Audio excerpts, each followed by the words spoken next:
Hello, કેમ છો બધા? મજામાં? બધાને મારા જય શ્રી કૃષ્ણ. આજે આપણે રેલવે સ્ટાઇલ વેજ કટલેસ બનાવશું. હવે આપણે લગ્ન પ્રસંગે જઈએ છીએ એ કટલેસ તો આપણે ખાતા જ હોઈએ છીએ, પણ જ્યારે રેલની મુસાફરીમાં આપણે જઈએ ને ત્યારે આ પ્રકારની કટલેસ મળતી હોય છે. તો આપણે આજે એ કટલેસ બનાવીએ. બહુ ઓછી સામગ્રી છે અને સરસ બને છે, ટેસ્ટી લાગે છે. તો આપણે જોઈ લઈએ. એની માટે ગાજર છે, બીટ છે, આદું છે, લસણ છે, લીલા મરચાં છે, આમચૂર પાવડર છે, ગરમ મસાલો, મરચું પાવડર, હળદર, મીઠું,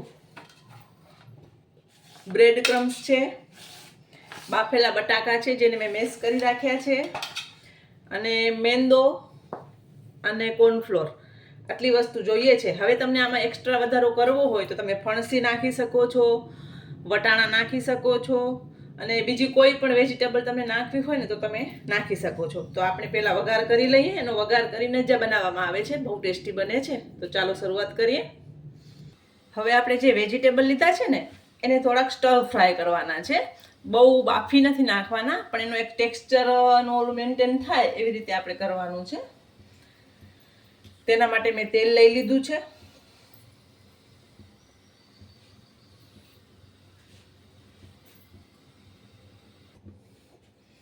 ખરેખર જેને આ કટલેસ ટ્રાય કરીએ છે એને ખ્યાલ જ હશે. લસણ, આદું છે,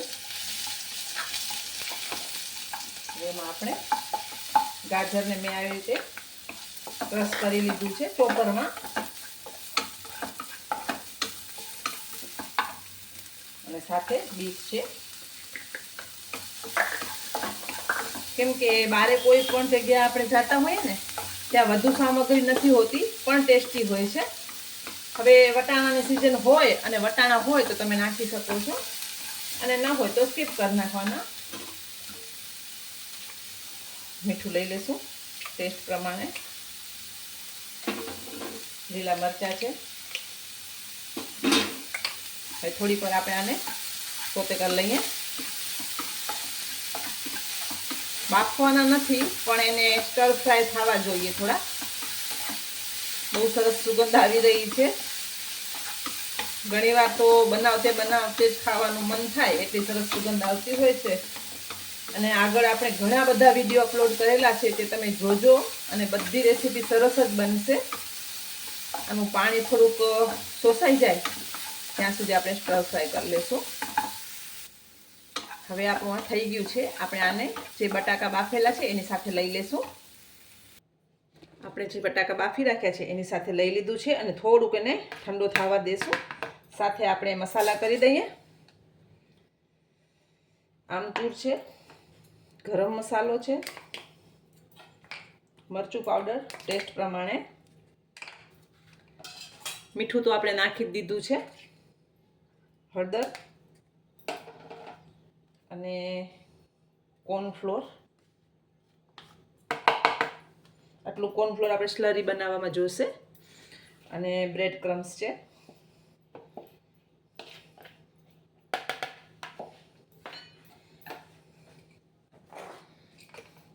હવે આ બધું સરસ મિક્સ કરી લેવાનું છે.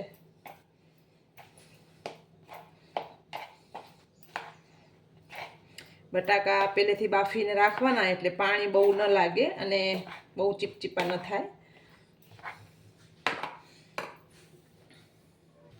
થોડુંક મિશ્રણ ઠંડુ થાય ત્યાં આપણે સ્લરી બનાવવાની છે, એ બનાવી લઈએ. હવે એના માટે આપણે મેંદો લીધું છે અને કોર્નફ્લોર લીધું છે. સાથે થોડુંક મીઠું નાખશું એમાં.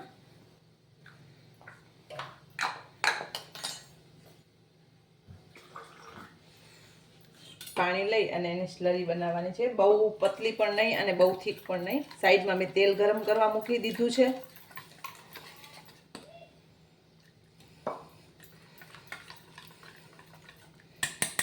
આવી રીતે મિક્સ કરવાનું કે ગાંઠા ન પડે. જો ગાંઠા પડી જાય છે ને તો પછી મેંદામાંથી જલ્દી ઓલું નથી થતું. એટલે ધીમે ધીમે પાણી નાખતા જવાનું અને સ્લરી બનાવતા જવાની.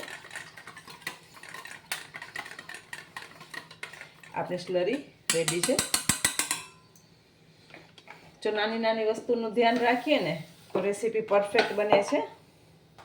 હવે આપણે આને હાથેથી જ મિક્સ કરી લઈએ એટલે આપણે ખબર પડી જાય કે પાણીનું ભાગ કેટલું છે અને કાંઈ જરૂર પડશે કે નહીં. મારા મિશ્રણમાં કાંઈ પણ જરૂર નહીં પડે, પરફેક્ટ છે. કોઈ જાતનું પાણીનું ભાગ પણ નથી અને કાંઈ પણ વધારાનું એક્સ્ટ્રા એમાં પાણી નથી. તમે જોઈ શકો છો કે મિશ્રણ એકદમ સરસ. હવે રેલવે સ્ટાઇલ કટલેસ બનાવીએ છીએ તો ત્યાંની કટલેસમાં પહેલાં આવી રીતે ગોળ હોય છે, પછી આવી રીતે લાંબો કરી અને પછી આવી રીતે આમ શેપ દેવામાં આવે છે. આમ કરશો એકવાર તો થઈ જશે.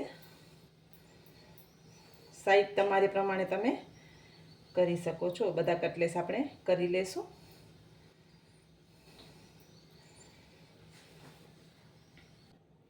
તો તમે જોઈ શકો છો મેં શેપ આપી દીધું છે. હવે આપણે સ્લરી અને બ્રેડ ક્રમ્સમાં પણ બધું બ્રેડ ક્રમ્સ ખરાબ નથી કરવાનું. એની માટે આપણે સ્લરી લીધી છે. સ્લરીમાં ફોક લીધી છે. ફોકની મદદથી તેલ તપો આવ્યું છે આપણું. અને આ જે બ્રેડ ક્રમ્સ છે ને એનામાં જેટલું લાગે એટલું લગાવવાનું છે. જબરદસ્તીથી કાંઈ પણ નથી કરવાનું આપણે. આવી રીતે બનાવી અને તમે ફ્રીજમાં રાખી શકો છો. તમારા ઘરે જ્યારે પણ ગેસ્ટ આવે ને ત્યારે તમે ગરમ કરીને આપી શકો છો. તો આપણે પહેલાં સ્લરીમાં બોળી લઈએ બધા.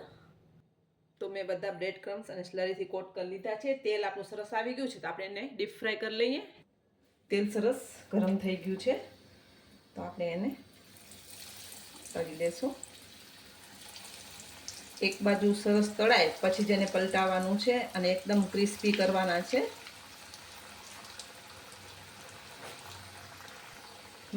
મારી થોડીક ટ્રીક છે કે કોઈ પણ વસ્તુ તળાતી હોય ને તો થોડુંક ઉપરથી આવી રીતે તેલ લઈએ છીએ ને તો એ ઉપરથી પણ તળાવા લાગે છે અને ફટાફટ રેસીપી થઈ જાય છે. પેલા એકદમ ગરમ તેલ કરી અને પછી મીડિયમ તેલમાં એને તળવાની છે કે બહુ લાલ પણ ન થઈ જાય અને ક્રિસ્પી પણ થાય અને બળી પણ ન જાય. તમે જોઈ શકો છો એકદમ સરસ પલટાવી મેં સરસ પલટી પણ ગઈ છે અને ચીપકતી પણ નથી અને ખુલ્લી પણ નથી જતી. આ રીતથી બનાવશો તો સરસ જ બનશે. તમે જોઈ શકો છો આપણી કટલેસ એકદમ સરસ તળાઈ ગઈ છે, એકદમ ક્રિસ્પી પણ થઈ ગઈ છે. શેપ તમને જે આપવો હોય તમે શેપ આપી શકો છો ઘરમાં, પણ ત્યાં આવી મળે છે એટલે મેં એવી બતાવી છે.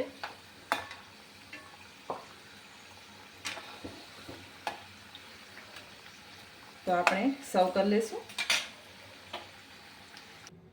તો એકદમ ટેસ્ટી એવી આપણી રેલવે સ્ટાઇલ વેજ કટલેસ તૈયાર છે. અત્યારે મેં ગ્રીન ચટણી સાથે સર્વ કરી છે કેમ કે આપણે ગુજરાતી લોકો છે એટલે આપણે લીલી ચટણી ગમતી હોય છે, પણ ત્યાં સોસ સાથે મળે છે તો તમે સોસ સાથે પણ સર્વ કરી શકો છો અથવા આવી રીતે પણ.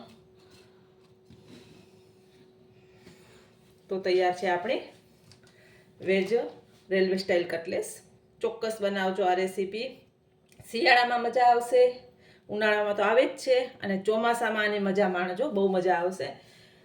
તો આ રેસીપી એકદમ ઇઝી છે અને ટેસ્ટી છે કેમ કે શાકભાજી નાખેલા છે એટલે હેલ્ધી પણ છે. તો ચોક્કસ આ રેસીપી તમારા ઘરે બનાવો. બધાને મારા જય માતાજી.